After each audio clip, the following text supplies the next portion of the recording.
আলহামদুলিল্লাহ, শান্তিতে সব রোজাগুলো শেষ হয়ে গেছে, প্রায় একদম শেষের দ্বার প্রান্তে এসে উপস্থিত।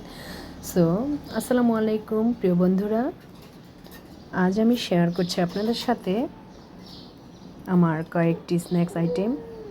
তো তার জন্য আমার লাগছে প্রায় 2 কেজির একটা ফার্মের ব্রয়লার মুরগি নিয়ে নিয়েছি।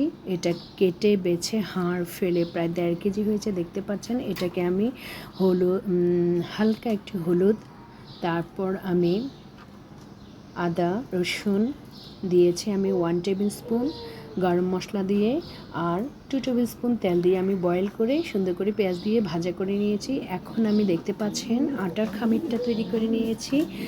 তো সিঙ্গারা সমুচার খামির যেভাবে করা ওভাবেই করেছি আমি, দেখতে পাচ্ছেন। এখন আমি পেটিস তৈরি করছি। রুটিগুলোকে বেলে হালকা তাওয়ায় সেঁকে নিয়ে তারপর একটা রুটিকে দুভাগ করে আমি পেটিসগুলো তৈরি করছি, দেখতে পাচ্ছেন। পেটিসের ভিতরে আমি দিয়ে দিচ্ছি চিকেনের পুরগুলো। এভাবে করে পেটিসের মুখটা বন্ধ করে দিচ্ছি।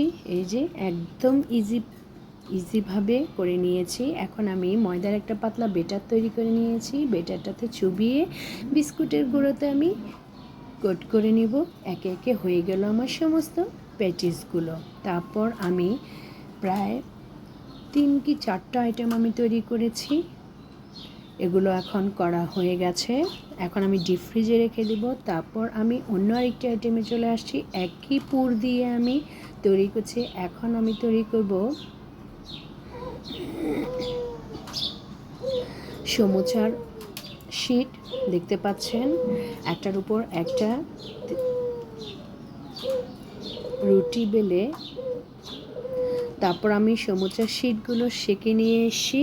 এই যে একদম ইজি পদ্ধতিতে আমি সমুচাগুলো তৈরি করে দেখাবো। একটা রুটি দিয়ে আমি 4টা সমুচা কীভাবে তৈরি করতে হয় সেটা দেখতে পাচ্ছেন আপনারা। প্রথমে আমি কোনা ভাঁজ করে নিয়ে আটার একটা খামির দিয়ে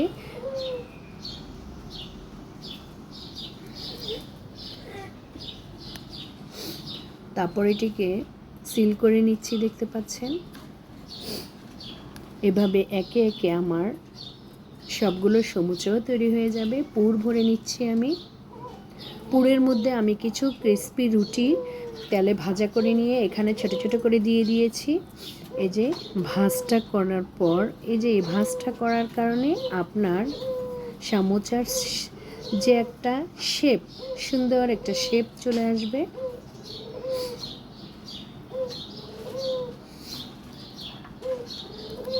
পুরগুলো ভরে নেওয়ার পর তারপর এইভাবে করে আপনার দেখে শিখে নিতে হবে। এভাবে করে আমার সমস্ত সমুচাগুলো তৈরি হয়ে গেল। আমার বানানো এই সমুচা, সিঙ্গারা, রোল আর পেটিসগুলো আমাদের বাচ্চাগুলোর ভীষণ পছন্দ। আমার কিছু ছোট ছোট গেস্ট আছে, আমার মেয়ের ফ্রেন্ড বলেন, আবার আমার কিছু গেস্টও আছে। সবার পছন্দ আমার হাতের এই চিকেন সমুচা, রোল, পেটিস আর সিঙ্গারাগুলো। তো দেখতে পাচ্ছেন একে একে অনেকগুলো সমুচা আমি তৈরি করে নিয়েছি।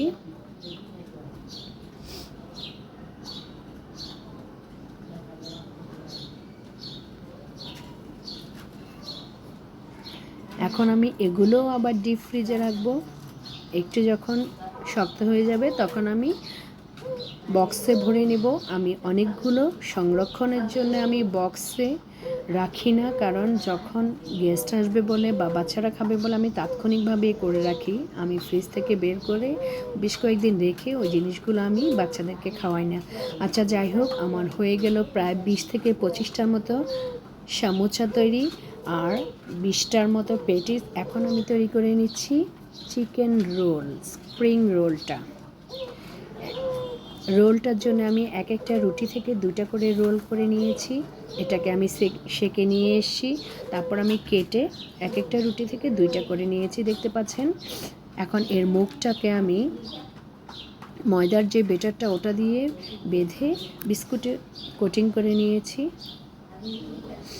এই যে হয়ে গেল আমার রোল। এখন আমি তৈরি করে নিয়েছি সিঙ্গারার আটাগুলো। সিঙ্গারার আটাগুলো একটু শক্ত হবে। এতে আমি লবণ দিয়েছি, কালো জিরে দিয়েছি, তেল দিয়েছি পরিমাণ মতো। ভালো করে মেখে নিব। মেখে নেওয়ার পর নর্মাল ঠান্ডা পানি দিয়ে ডোটা তৈরি করে নিব। এই তো দেখতে পাচ্ছেন এখানে আমার প্রায় 25 থেকে 30টার মতো সিঙ্গারা হবে, যেহেতু আমি 3 কাপ দিয়েছি ময়দা। অল্প অল্প করে পানি দিয়ে ডো তৈরি করতে হবে।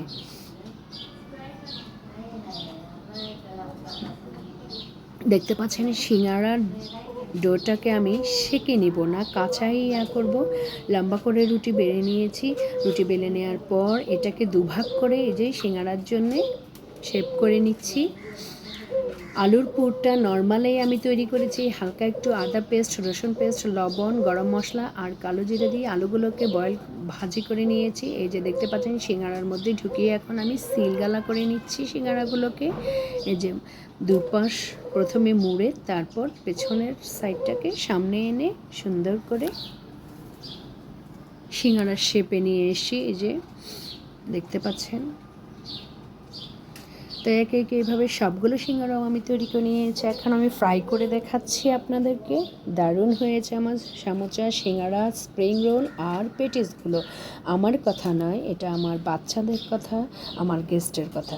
আচ্ছা যাই হোক ভিউয়ার্স, আমার আজকের এই রেসিপিগুলো যদি আপনাদের ভালো লেগে থাকে প্লিজ আমার চ্যানেলের পাশে থাকবেন, সাবস্ক্রাইব করবেন। আপনাদের একটা সাবস্ক্রাইব আমার জন্য মহামূল্যবান।